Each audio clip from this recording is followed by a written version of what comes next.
on 12 News at 10. The radar will remain active overnight across northern Arizona, but we have additional storm chances in Phoenix on Thursday. I'll have the hour-by-hour outlook. I'm Gabriella Becerra in Glendale. Police arrested a group of teens accused of 46 home break-ins across the valley. We'll tell you how they caught them. I'm Sean Rice in the newsroom. We first introduced you to Mama Joe back in July. Tonight we'll share how two strangers have given her the gift of a lifetime. All eyes on Arizona this week with former President Trump and Robert F. Kennedy Jr. both speaking here in the Valley. 12 News starts right now.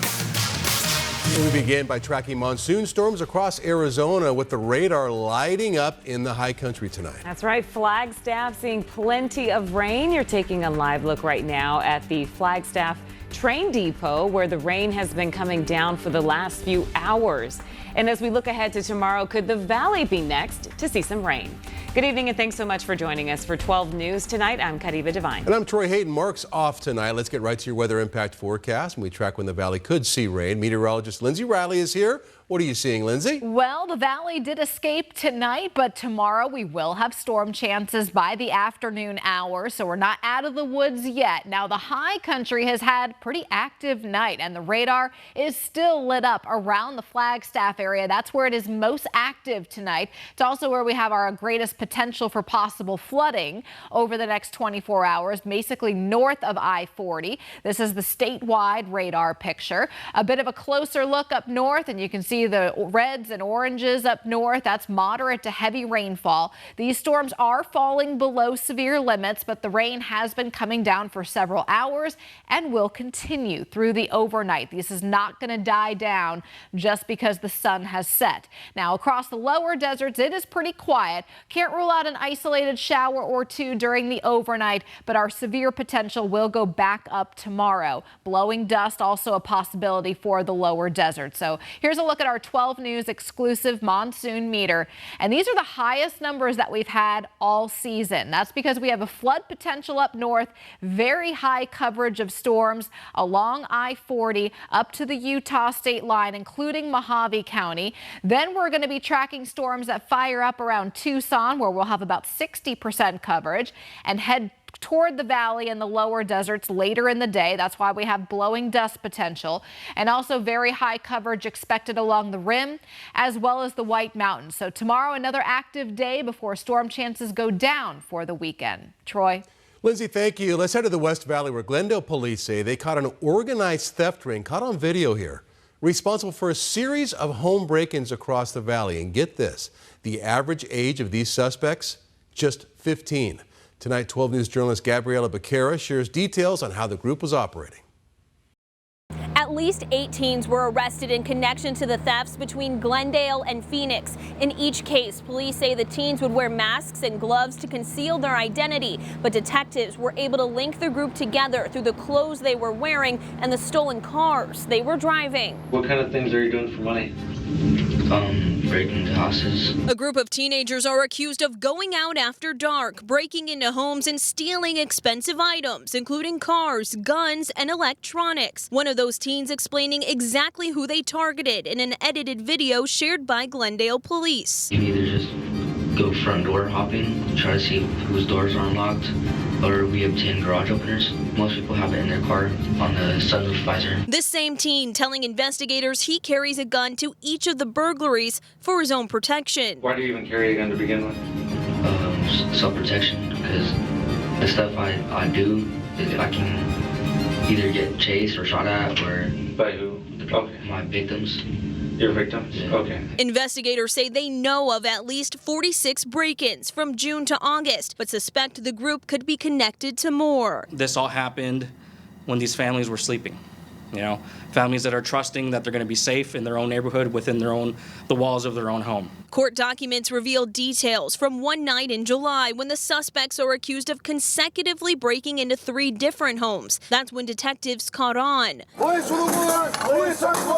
Some of the stolen items were recovered, but police say a suspect admitted to selling the items, telling police he is forced to support himself financially, and this is how he makes money. The suspects are facing a long list of felony and misdemeanor charges. These are serious offenses, serious charges coming your way.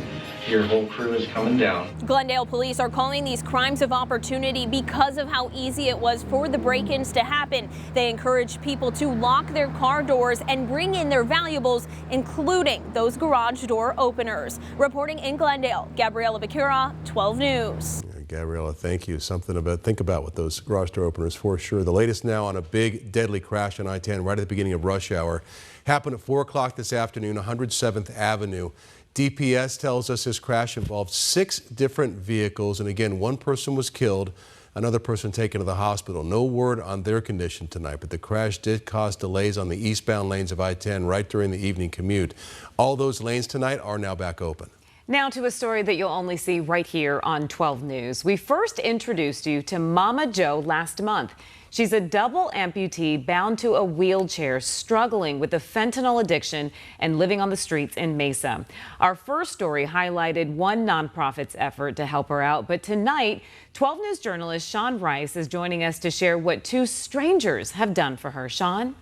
Yeah, Caribe, the name Mama Joe is certainly a familiar one throughout the Mesa community for years. She has relied on other people pushing her around in her wheelchair all along the streets of Mesa. And for someone living on the street, she says that has led to people taking advantage of her and has consistently threatened her safety. This week, though, that all changed when 2 12 News viewers saw our first story, recognized her need, and they have now given her a new ride. You look good. You just made my night. Yeah, you made mine. It was like heaven. The heaven came to me. I've been praying to get in an electric chair for the longest. A new lease on life. This week was a big one for Joanne, who's well known in Mesa as Mama Joe. We've been doing this for almost a year, meeting with Mama Joe, trying to get her support, trying to get her help. Brock Bevel, the founder of the nonprofit Fentanyl Project Arizona, has been spotlighting Mama Joe's pleas for help on the social media site TikTok. He's out there struggling. All I can ask is please be kind to those who are out there. One of her biggest areas of need was the ability to move around in a wheelchair. And for the double amputee, the issues were mounting. There was a bar that was underneath her body was growing into the bar. I mean, it was needed. The answer to this problem, an electric wheelchair equipped with Mama Joe's very own steering wheel in the palm of her hand. I can have myself back. The first thing I did that night was I went like 10 blocks that way and just kept going around circles all over and seeing things I haven't seen for a long time. This gift coming from 2 women here in Arizona who saw Bevel's TikToks and our story back in July and decided to take it on, buying Mama Joe her new wheels. It just shows the love they have, the compassion they have for people. You know, they don't know Mama Joe. They don't know what she's going through. They see it, which is part of what we do. We want to show people and highlight what it is, just so people can get involved and have some compassion and empathy for what's happening. I was shocked. Because everybody always says that they're going to be back to help me, but no one ever comes back. I want to thank them. I want to thank the women that did this for me. Right. They're my angel in disguise.